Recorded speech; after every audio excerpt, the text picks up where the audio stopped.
Barcelone trébuche à Pampelune mais reste solide leader de la Liga. Avant de commencer, si c'est la première fois que tu passes ici, donc je t'invite à t'abonner, c'est gratuit, ça prend 2 secondes et ça fait plaisir, merci beaucoup à toi. Inscrivez-vous dès maintenant avec le code promo AX-199 804 et profitez d'un bonus d'inscription jusqu'à 200 $ sur votre premier dépôt. Ne manquez pas cette offre exclusive. Activez votre bonus et commencez à jouer avec un avantage dès aujourd'hui. Défaite à Pampelune, un FC Barcelone remanié trébuche mais demeure en tête de la Liga. Samedi soir, le FC Barcelone s'est déplacé à Pampelune pour y affronter Osasuna lors de la 8e journée de Liga.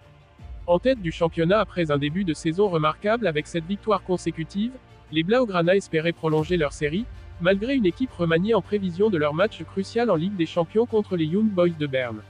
Malheureusement, ils ont subi une défaite de 4-2, une première pour Hansi Flick en Liga, mais qui ne remet pas en cause leur position de leader avec 4 points d'avance sur le Real Madrid. Un Barça en rotation, des choix coûteux. Avec plusieurs joueurs clés au repos, tels que Marc-André Ter Stegen, Ronald Araujo, Frenkie de Jong et Rafinha, Hansi Flick a opté pour une composition faite de jeunes talents et de joueurs moins utilisés. Iñaki Peña était dans les buts, tandis que Jules Koundé, le jeune Cubarsí, Sergi Dominguez et Gérard Martin formaient une défense inédite. Eric Garcia était positionné au milieu de terrain aux côtés de Pedri, capitaine pour l'occasion, et Pablo Torre, tandis que Pau Victor, qui faisait ses débuts en tant que titulaire, était soutenu par Ferran Torres et Robert Lewandowski en attaque. Les premières minutes laissaient présager un match équilibré, mais Osasuna prenait rapidement l'ascendant. À la 18e minute, Budimir, opportuniste, marquait de la tête sur un centre parfait de Brian Saragossa, ouvrant le score, 1-0. Le Barça avait du mal à réagir, et la situation se compliquait peu après avec un contre rapide où Saragossa, encore lui, driblait Iñaki Peña pour doubler la mise, 2-0, 28e. Une barre silencieuse, la frustration grandit. Ce deuxième but aurait pu être annulé, car une faute sur Pau Victor avait été commise en amont, méritant, selon les Barcelonais, l'intervention de la VAR. Cependant, l'arbitre Cuadra Fernandez resta impassible, laissant Osasuna prendre l'avantage. La frustration des Blaugrana était palpable, notamment sur le visage de Pedri. Juste avant la mi-temps, le Barça aurait pu revenir au score. Jules Koundé, monté en attaque, a frappé la barre sur un coup de tête, 45+2, témoignant des malheurs du club. Pau Victor, la surprise du match. Au retour des vestiaires, Barcelone est apparu plus offensif. À la 53e minute, une erreur de relance du gardien d'Osasuna, Sergio Herrera, était exploitée par Pau Victor, qui, d'une frappe de 35 mètres, marquait son premier but pour le club, 2-1. Un moment marquant pour le jeune attaquant, qui cherchait à lancer sa carrière. Cependant, Osasuna ne se laissait pas impressionner. Hansi Flick fit entrer Lamine Yamal et Rafinha à la 59e minute pour tenter de renverser la situation.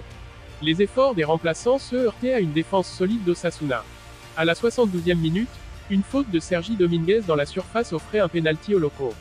Budimir ne se laissait pas distraire et marquait à nouveau, portant le score à 3-1. Le Barça semblait assommé, et les nouvelles entrées ne parvenaient pas à inverser le cours du match. Le coup de grâce, la fierté de Yamal. Osasuna scellait le sort de la rencontre à la 85e minute avec un superbe tir de Breton, qui profita d'une récupération haute sur Lamine Yamal, 4-1. Malgré cela, Yamal ne comptait pas quitter Pampelune sans briller. À la 89e minute, il enroulait une frappe magnifique qui finissait dans la lucarne droite, réduisant l'écart à 4-2. Dans les dernières secondes, Barcelone aurait pu bénéficier d'un pénalty après une faute sur Yamal, mais la VAR ne s'est pas manifestée. Ferran Torres a ensuite touché le poteau de la tête dans le temps additionnel, 90+7, résumant la soirée difficile des Catalans. Des critiques sur l'arbitrage. Au-delà du score, l'arbitrage a été vivement critiqué après le match. Des joueurs comme Pedri et Lewandowski ont exprimé leur mécontentement concernant les décisions de Cuadra Fernandez, notamment l'absence d'intervention de la VAR sur plusieurs actions litigieuses.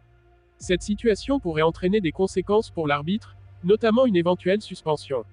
À venir, un rendez-vous crucial en Ligue des Champions. Malgré cette défaite, le Barça conserve sa première place en Liga avec une avance confortable. Hansi Flick et son équipe devront rapidement se ressaisir, car un important match les attend mardi contre les Young Boys de Berne en Ligue des Champions, au stade olympique de Montjuic. Une rencontre décisive pour assurer leur position en phase de groupe et retrouver le chemin de la victoire.